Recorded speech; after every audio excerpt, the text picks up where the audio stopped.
यहां विधानसभा चुनाव में पानीपत ग्रामीण सीट पर एक बार फिर कांग्रेस की अग्नि परीक्षा हो गई, क्योंकि यहां 2009 से अब तक पार्टी के उम्मीदवार की हर बार जमानत जब्त हुई है। कभी तीसरे, कभी चौथे तो कभी पांचवें नंबर पर आई कांग्रेस के लिए इस बार का चुनाव भी चुनौतीपूर्ण होगा। इसलिए पार्टी को अब ऐसा चेहरा मैदान में उतारना होगा जिसके पास पार्टी के अलावा अपने चेहरे के भी 8-10 हजार वोट हों। 2008 के परिसीमन के बाद 2009 के विधानसभा चुनाव में पहली बार विधानसभा सीट बनी पानीपत ग्रामीण आज प्रदेश की 20 हॉट सीट्स में शुमार मानी जा सकती है। यहां के चुनावी परिणाम भी दिलचस्प इसलिए कह सकते हैं क्योंकि प्रमुख पार्टी होते हुए भी इस सीट पर कांग्रेस की अब तक तीनों चुनाव में जमानत जब्त हुई। 2009 के पहले चुनाव में कांग्रेस प्रत्याशी प्रसन्नी देवी को 12,000 वोट मिले थे और जमानत जब्त। यहीं से जीते निर्दलीय विधायक ओम प्रकाश जैन तब हुड्डा कैबिनेट में मंत्री बने थे। फिर 2014 के विधानसभा चुनाव में यहां से बीजेपी प्रत्याशी महिपाल ढांडा जीते थे।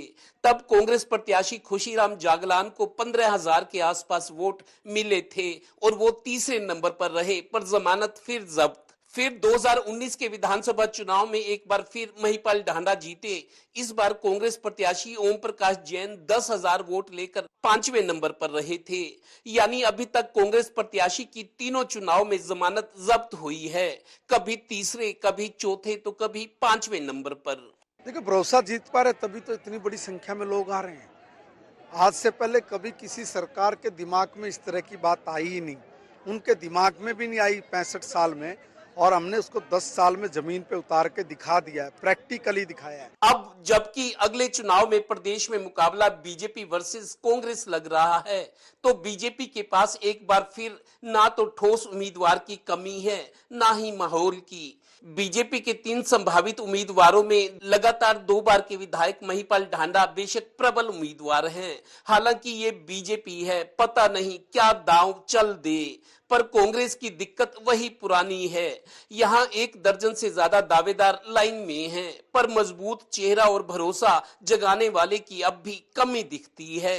हालांकि कांग्रेस अपनी हवा का दावा कर रही है, पर जब तक कोई ऐसा उम्मीदवार नहीं आता जिसके अपने चेहरे के 8 से 10 हजार वोट ना हो, तब तक जीत मुश्किल लगती है। और हाँ, एक ये भी कि हल्के के बाहर के उम्मीदवार का विरोध हो सकता है। 2,67,000 वोटर्स और 42 गांव को अपने में समेटे पानीपत ग्रामीण सीट में पिछला मुकाबला भी जोरदार था, पर हार जीत का अंतर 20,000 तक पहुंच गया।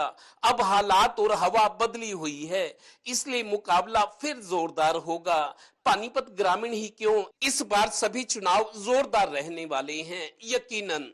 सहयोगी श्रीनिवास और डिम्पी मल्होत्रा के साथ Devendra Kathoria, total news, Panipat bureau.